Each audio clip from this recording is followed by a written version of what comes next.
Қазіргі таңда көптеген адамдар суды орынсыз ысырап ете береді. Бұл ғаламдық су тапшылығына келеді.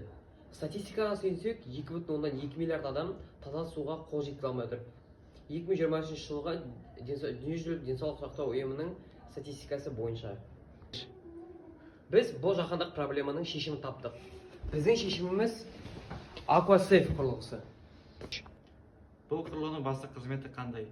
Яғни бұл құрылғы адамдарға суды лимитпен береді. Мысалы, қазіргі таңда адамдар суды ысыраппен, шексіз су сияқты қолданады. Мысалы, адамдар қазір 200-300 литр күніне қолдану мүмкін. Мысалы, бұл құрылғымен адамға 20-30 немесе кез келген шектеулі лимитті қоюға болады.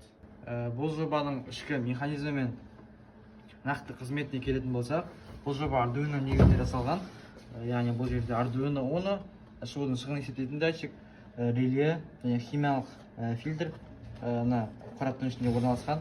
Және де дисплей адамның қанша су қолданғанын көрсетеді. Және Refit бұл картаны сканерлеп, оның қанша су қолданғанын сол карта сақтайды. Сонымен қатар бұл жерде ультрадыбыс сақтау шегіміз бар. Яғни ол гигиена сақтау мақсатында жасалған. Қолымызда ешқандай контактісіз осы әкелгенде ол су береді. Мына жаңа айтып өткендей, осы құрылғыда Bluetooth датчик орналасқан.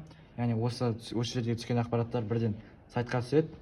Мысалға бұл жерде Refit картының номері, оның мысалы қол жуған, жумаған екен, off-on деген арқылы біле алады. Мысалы on деген сөніп тұр деген сөз. Бұл жерде water usage, яғни суды қанша қолданылғаны, мысалы water usage 4-6 литр су қолданылған, және 5-3 литр оған лимит бітуіне қалған. Мысалы бұл жерде 10 литр лимит қолданып тұр.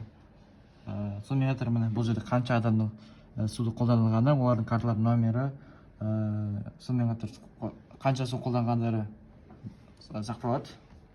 Оның бәрі Arduino'ның өзінің памяті бар, EarPom деген. Ол жерде 1000-ға жуық адамның клиенттің номерін ақпаратын сақтауға жетеді.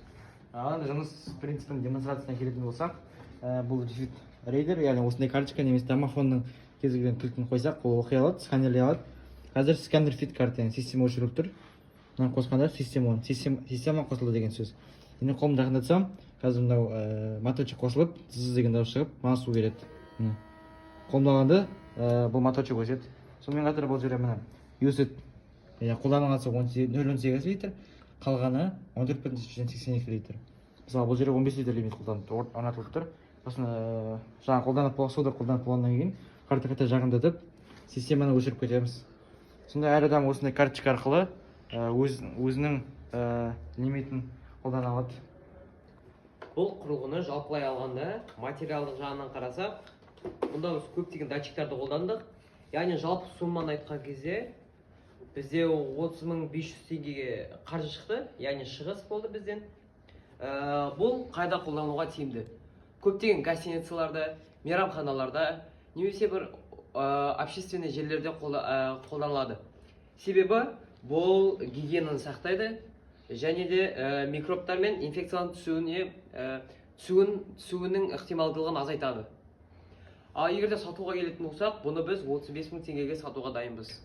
Қорытындылай келе, қазірден бастап біз ұрпақтарды су көзін дұрыстап қолдануға үйрету керекпіз.